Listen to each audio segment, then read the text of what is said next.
אהלן, ערב טוב. אני שי כהן, מנהל הקבוצה השקעות לעצלנים, מודרייטור, יועץ כזה, ואנחנו נדבר היום על עמלות ותשלומים מיותרים אחרים שאתם משלמים, כולנו משלמים בכל מיני מקומות, דמי ניהול נסתרים, דברים שאתם משלמים אבל לא יודעים שאתם משלמים, זה לא רשום בשום מקום וזה מתחבא לנו בכל מיני מקומות, אז היום נדבר על זה, איך אפשר לקצץ את זה. אני יועץ לכלכלת המשפחה, אז אני תמיד אומר, שכל שקל חשוב, כל שקל מצטרף. בהוצאות הפרטיות, המשפחתיות שלנו, באמת הדברים, דיברתי היום עם מישהו והוא אמר לי שפתאום אמא שלו גילתה ש9 שקלים קפה בדרך לעבודה יוצא המון כסף כשעושים את זה כל יום. בסדר? עכשיו שלא שמים לב לזה, אתה אומר, מה זה 9 שקלים? אוקיי, אתה עושה את זה כל יום, כל יום, כל יום, אז בואו תכפילו, יוצא לנו 90 כפול 3, יוצא לנו 270 שקל. בסדר? אז יוצא לנו באמת מלא כסף. על כל מיני דברים קטנים, ואת הדברים הקטנים האלה, את חלקם, את הדברים המעצבנים שאנחנו אפילו לא נהנים מהם, מילא קפה, אתה נהנה מזה, אז אנחנו נדבר על חלק היום, חלק גדול אני חושב ממה שמצאתי, שעלה בדעתי שאפשר לדבר עליו. בואו נתחיל.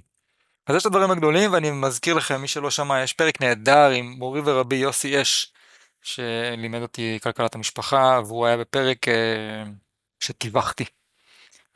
טיווחתי בין תמיר ליוסי. פרק בהשקעות לעצלנים, אני אולי אחפש את הפרק תוך כדי תנועה. בואו נראה אם מישהו רוצה לעזור לי תוך כדי. יוסי אש. אז הוא דיבר שם על העמלות הגדולות שאנחנו משלמים בדמי ניהול, בקרנות השתלמות, הכסף הגדול שנמצא שם, אנחנו אפילו לא יודעים. הנה, מיקוח קטן, כסף גדול, פרק 84 בהשקעות לעצלנים. הכסף הגדול שנמצא בכל מיני מקומות כאלה בדמי ניהול, אנחנו לא יודעים עליו ואנחנו משלמים ולא נהנים מזה שום דבר. אז הנה דוגמה מקרן פנסיה, המקרה הזה שלי, 1.5% מהפקדה, אני משלם, ו-0.05 מחיסכון, שכמו שאתם יודעים, בפנסיה יש שני סוגי דמי ניהול, אחד מהפקדה, מהכסף ששמים כל חודש, שמת 100, לקחו לך 1.5 שקל, שמת 100, לקחו לך 1.5 שקל, ככה כל חודש, וזה יחסית הכסף הקטן, כי 1.5% מסכום הפקדה שהוא יחסית קטן, זה 1,000-2,000 שקל, זה לא נורא. אבל הכסף הגדול נמצא בדמי ניהול וחיסכון, שזה כל הסכום. יצטבר מיליון, לוקחים 0.05. שנה הבאה יצטבר 1,100,000, שוב פעם 0.05. ואם המספר הוא לא 0.5, אלא הוא 0.5, זה המקסימום, אז המצטבר יוצא פה המון המון כסף. ולכן כדאי לשים לב שההפקדה היא בסדר, היא תהיה קצת יותר גבוהה, בתנאי שדמי ניהול והחיסכון הם מאוד מאוד קטנים. עכשיו שימו לב מה קורה כאן. בתוך הדוח הרבעוני או השנתי של קרן הפנסיה, יש את הממוצע הזה שרשום באדום וכולם מתעלמים ממנו. הם נאלצים להגיד לנו כמה כסף שאר האנשים משלמים בדמי ניהול. אז שאר האנשים, הממוצע של הקרן הזאת, זה 1.56, אני משלם 1.5. אוקיי, מצבי טוב, אני לפחות יודע, גם אם אני לא יודע כלום על דמי ניהול, לא מבין כלום במספרים האלה, זה הרבה זה כאן, אני לא יודע, אז פה רשום לי, הנה, סתכל מה כולם משלמים, סתכל מה אתה משלם. אז כולם משלמים 1.56, אתה קצת פחות. כולם משלמים ממוצע 0.14, אתה משלם דמי ניהול וחיסכון 0.05. זאת אומרת, מצבך טוב ביחס לאנשים אחרים, אתה בטח לא נמצא במקום גרוע שאתה משלם הרבה יותר מכולם, אתה משלם פחות מכולם, אפילו אולי אפילו משמעותית פחות. בסדר, אז שים לב לזה, זה יחסית פשוט, כולם מכירים את הדמי ניהול האלה וצריך לשים לב אליהם כי זה הרבה כסף. התקדמנו. מה קורה פה? זה סיפור מעניין. כי כשאני לוקח את הדמי ניהול הנסתרים בקרן הפנסיה, אני מגלה מספרים אחרים לגמרי. זאת אומרת, הדמי ניהול להפקדה, אם מחקתי פה, זה 1.5, כמו שראינו קודם. דמי ניהול מצבירה זה 0.05, נהדר, את זה אני יודע. אבל כשהם נכנסים ככה קצת לעומק, מגלים שיש הוצאות ישירות מסוג עמלת ניהול חיצוני. תוספת של 0.12. אני לא משלם 0.05, 0.05 זה הכסף הקטן. עוד 0.12 על הוצאות ישירות של עמלות. עוד 0.05 הוצאות ישירות שאינן מסוג עמלת ניהול חיצוני. מה זה עמלת ניהול חיצוני? מנהל הקרן קונה קרן נאמנות של קרן סל של אינבסקו. אינבסקו יש גם עמלה, דמי ניהול. אז הקרן שלי משלמת לאינבסקו, זה מה שנקרא עמלת ניהול חיצוני. ויש לה עוד כל מיני הוצאות כמו עמלת קנייה ומכירה של הקרן שהיא קנתה של אינבסקו. סתם דוגמה. אז משלמת עוד קצת. עכשיו יש לנו את דמי ניהול להפקדה שמים בצד, כי זה חד פעמי על כל הפקדה.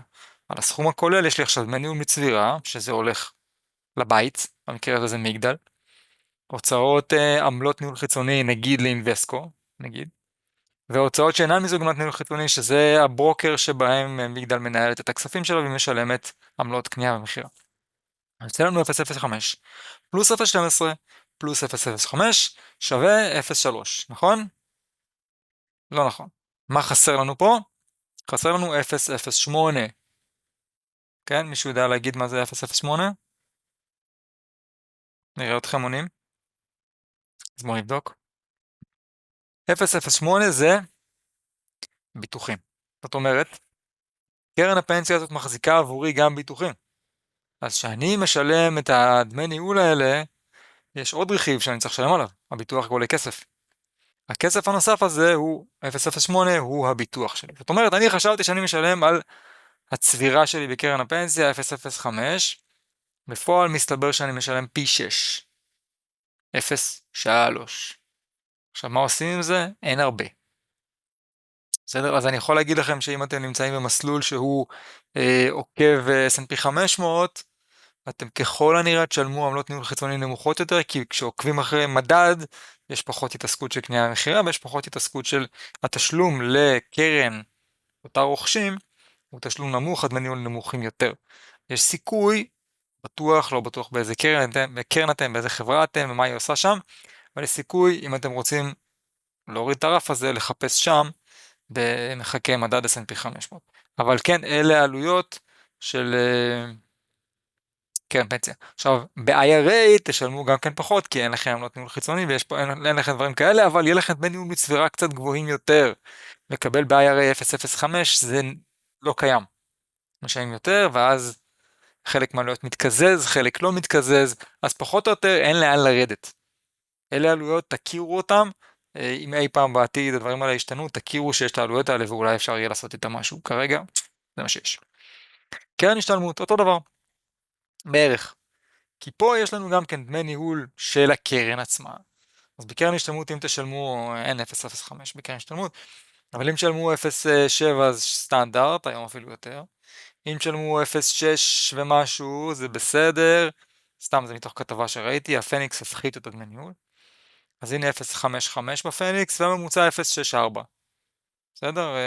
אם אתם פותחים לבד היום לא תקבלו גם 0.64, תקבלו 0.8, 0.9, 1. ממוצע כולל בתוכו כל מיני חברת חשמל, ארגון המורים, פנסיונרים של צה"ל, לא יודע כאלה, אז זה מוריד את הממוצע מאוד. בסדר, אז זה דמי ניהול מסוג אחד שאנחנו משלמים באופן קבוע שיטתי לקרן ההשתלמות, אבל גם פה, זה מתוך קרן השתלמות לא שלי, אחרת, שפה אנחנו רואים דמי ניהול לחיסכון 0.55, אבל תוסיפו פה הוצאות ניהול השקעות 0.2. ומתוך זה לא בנוסף, אלא מתוך זה ניהול חיצוני 0.17 ועוד מה שאמרנו, עמלות וכאלה, 0.03. יש לנו פה לא 0.55, חשבת שיש לך דמי ניהול מעולים? לא. תוסיף. 0.2, 0.75. יצא לי הבן ישיבה, ראיתם? בייניש. אז 0.75 זה מה שבפועל קורה, אז יש פה בעצם הוצאות, יש גם עוד עמלות, לא הכנסתי את זה פה. שימו לב שבקרן השתלמות, גם בקרן פנסיה, אם אתם משווים קרן השתלמות למוצרים אחרים, ואתם רוצים לבדוק האם קרן השתלמות טובה לכם היא למשל IRA, או למשל או קרן השתלמות או מסחר עצמאי, מה עדיף. אז לוקחים את הדמי ניהול, אומרים אני משלם פה 0.55, האם זה שווה לי את הפטור ממס רווחי הון? אז קודם כל זה לא 0.55, כמו שאנחנו רואים פה 0.75, זה אחד. דבר שני, בקרן השתלמות שאני לא הוספתי כאן, אבל חשוב לשים לב לזה, פשוט שכחתי, זה המזומן. בתוך הקרנות האלה תמיד יש רכיב מזומן שלא מושקע. שמת 1,000 שקל, קח בחשבון שיש שם אולי 30-40 שקל, שכסף שיושב במזומן לצורכי נזילות של הקרן. אם אני עכשיו מגדל, אני צריך לשמור חלק מהכסף במזומן כדי לשלם קצת עמלות, כדי להנזיל כספים להעביר לקוחות ולא לעכב אותם. אז תמיד יש לי אחוז מסוים של ספרים שאני שם בצד לא מושקע בשוק כדי לתפעל את המערכת. הכסף הזה שנועד לתפעול הוא כסף שלא מושקע. אם אני עשיתי 10% השנה על 1,000 שקל, אני לא אקבל 100. אני אקבל תמיד קצת פחות. למה? חלק מהכסף הזה ישב במזומן ולא באמת הושקע. זאת אומרת, תוסיפו פה על הדמי ניהול וההוצאות ניהול השקעות, תוסיפו עוד מזומן שלא מושקע, וקיבלתם את דמי הניהול האמיתיים.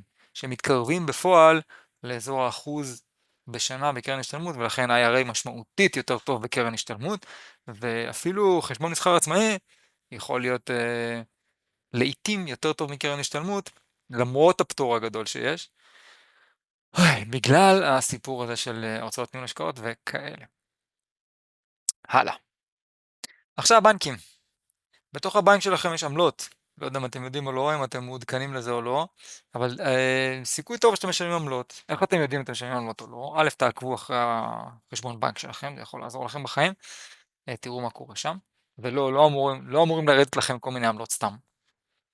רואים אחת לרבעון, הראשון לאפריל עובר ברבעון, הראשון ליולי עובר רבעון, ואז אתם מקבלים מהבנק עמלות ניהול, תפעול, דמי ניהול כזה. מה זה? אז הרבה אנשים מסתכלים על זה כאיזו גזירה שככה זה, ככה העולם. אבל לא. אחת לשנה באזור מרץ, חודש, חודשיים, מקבלים את התעודת זהות בנקאית. ששם יש את כל העמלות, את כל מה שקורה איתכם בבנק באופן כללי, אם זה עמלות, אם זה שוק ההון, אם זה כרטיסי אשראי, חיובים, כזה מרכז את הכל, תפתחו את הקובץ הזה. פרק ו' הוא פרק המעניין ביותר בהקשר שלנו, זה לראות כמה עמלות אתם משלמים. אז אם אתם בעניינים ומחזיקים כמו שצריך, אז העמלות שיש פה הם 0. אצלי יש 2 חשבונות בנק, אחד לעסק, אחד לפרטי, אני משלם על שניהם 0, וכל מי שעובר ייעוץ אצלי, זה אחד הדברים שצריך לעשות, זה להגיע לעמלות עו"ש 0. למה? כי אפשר. על אותו בנק, על אותו תפעול של חשבון בנק, אתם יכולים לקבל או בחינם, או בעלות של פה למשל 400 שקל בשנה. אז 400 שקל זה בסדר, אבל אפשר לקבל את זה בחינם וזה לא כל כך קשה. אז הנה, תסתכלו מה קורה כאן. יש לנו עמלות, פעולה בערוץ ישיר, שקל 76 לפעולה, כפול 130, 230 שקל. במחצית שנייה של השנה, עוד 83 פעולות, כפול,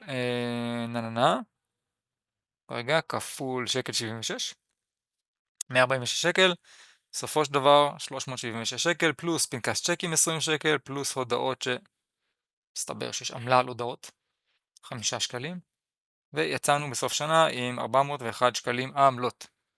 כל הדבר הזה צריך להיות 0. בסדר? 0. למה? כי אפשר. ואם הבנק לא נותן לכם, קודם כל מבקשים מהבנק. סיכוי טוב שהוא ייתן לכם. אם הבנק לא נותן לכם, עוברים בנק.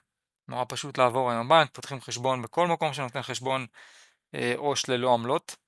זה בטח יהב בקלות, פפר בקלות, ועוד כל בנק שאתם בדרך כלל נותנים לו משכורת, 10, 15, 20, 30, כל אחד מגיע עם מה שהוא מגיע, ואומר להם יש לי אז נותנים לכם אחד הדברים הבסיסיים שבנק נותן, זה פטור מעמלות.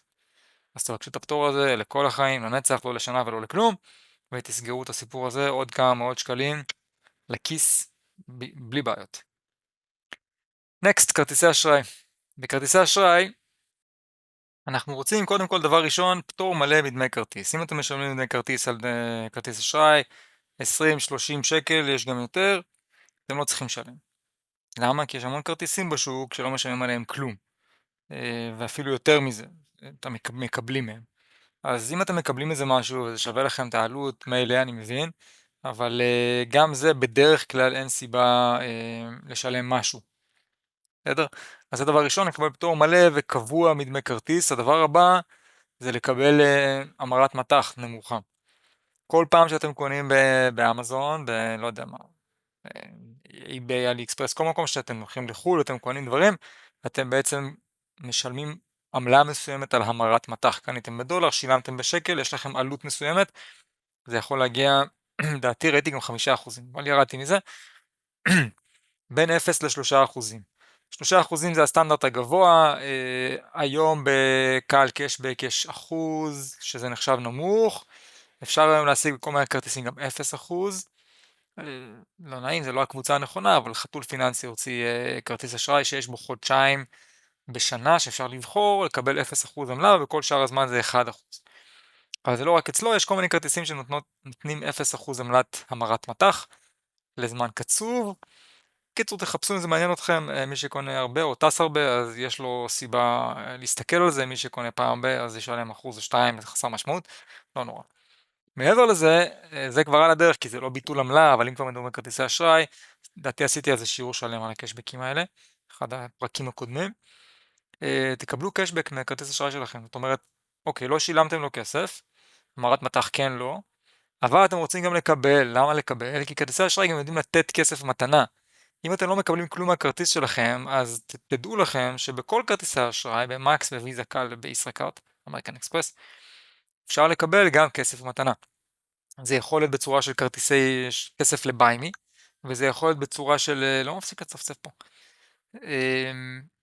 בצורה של כסף שנצבר ואפשר לקנות אותו בכל מיני רשתות, אבל המון רשתות, זאת אומרת משהו פרקטי באמת, לא רק זרה אם קונים מעל 300 שקל, כל מיני הזיות כאלה, לא.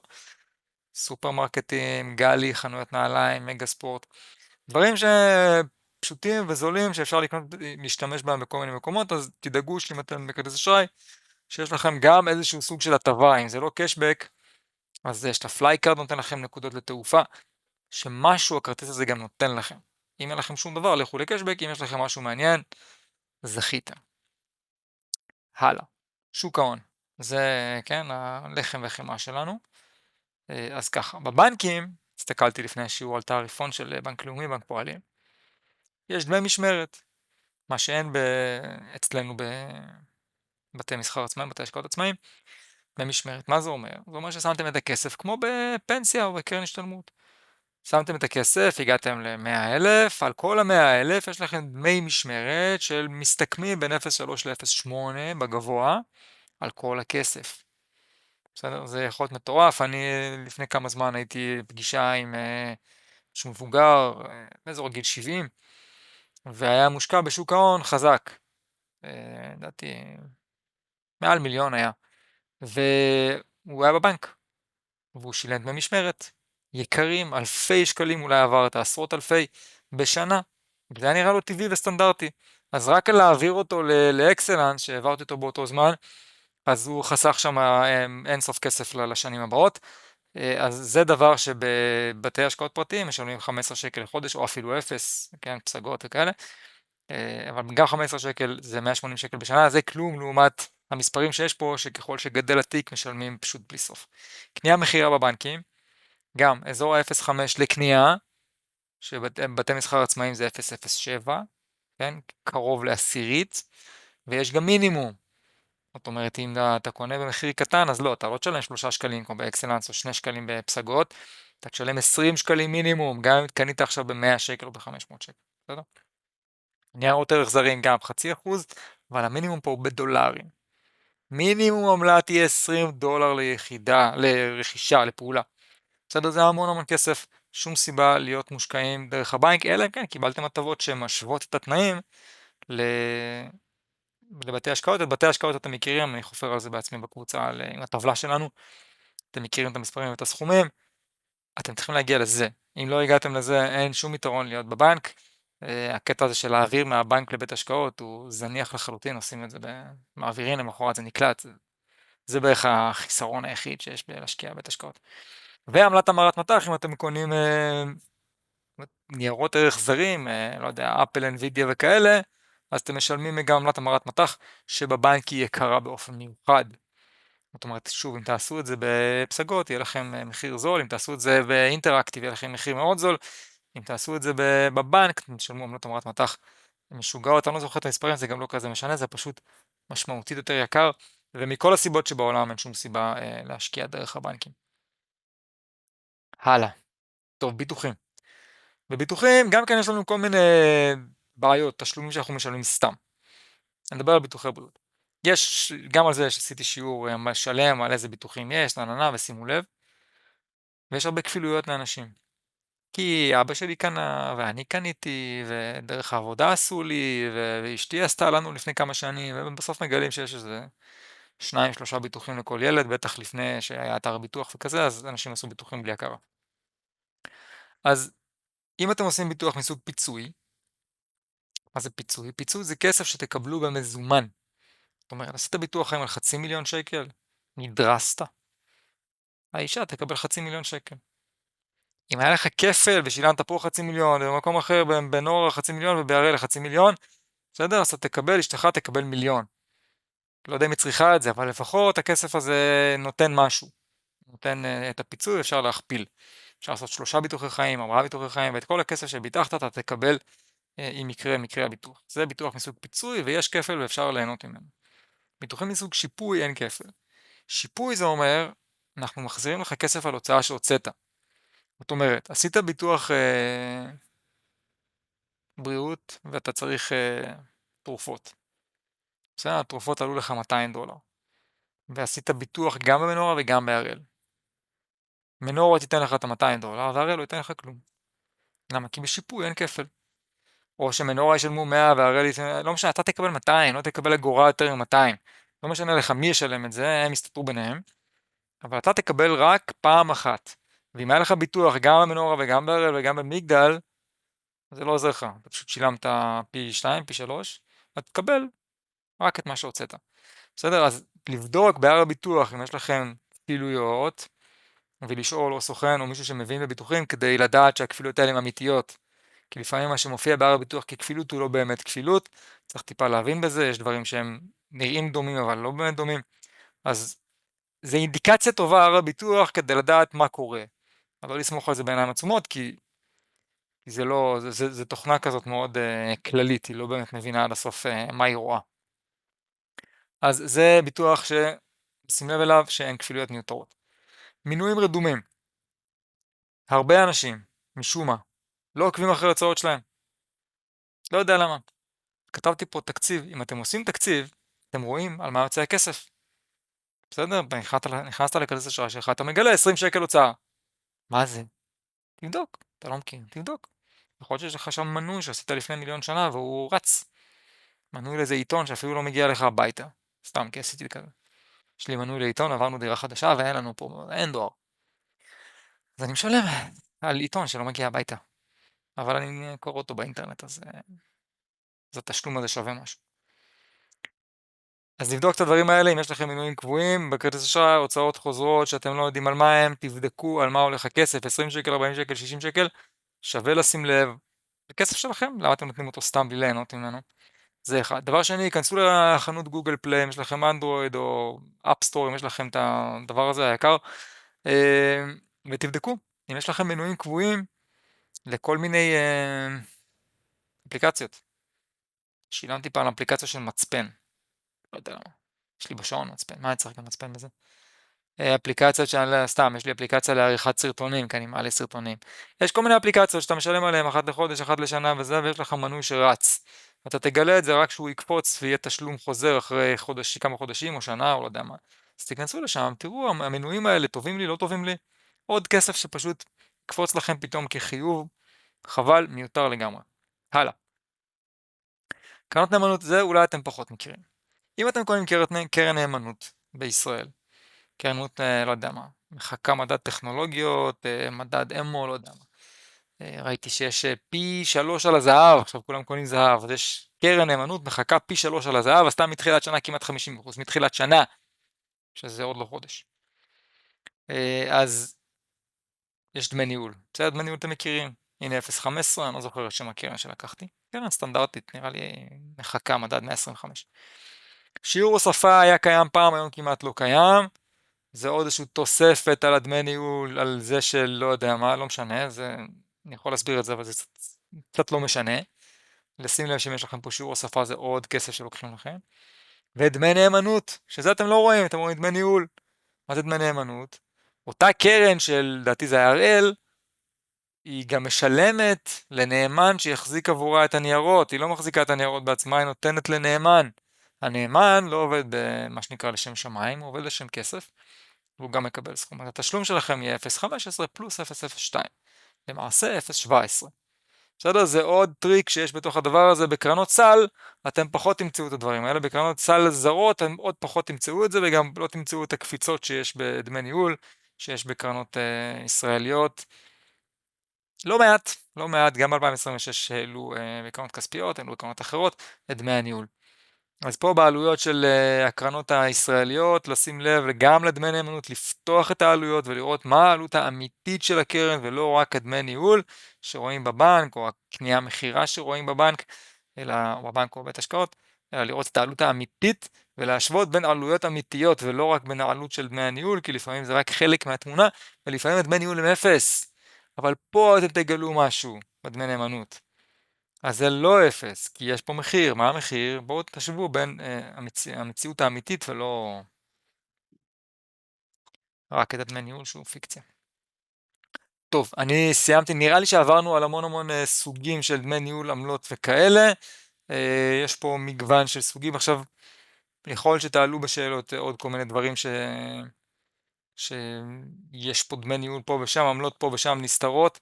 זה הדברים שאני חשבתי עליהם כרגע. אם תעלו שאלות חדשות שלא דיברנו עליהן פה, אז אפשר יהיה לענות על, ככל שאני יודע לענות, על דברים נוספים. יאללה, קדימה.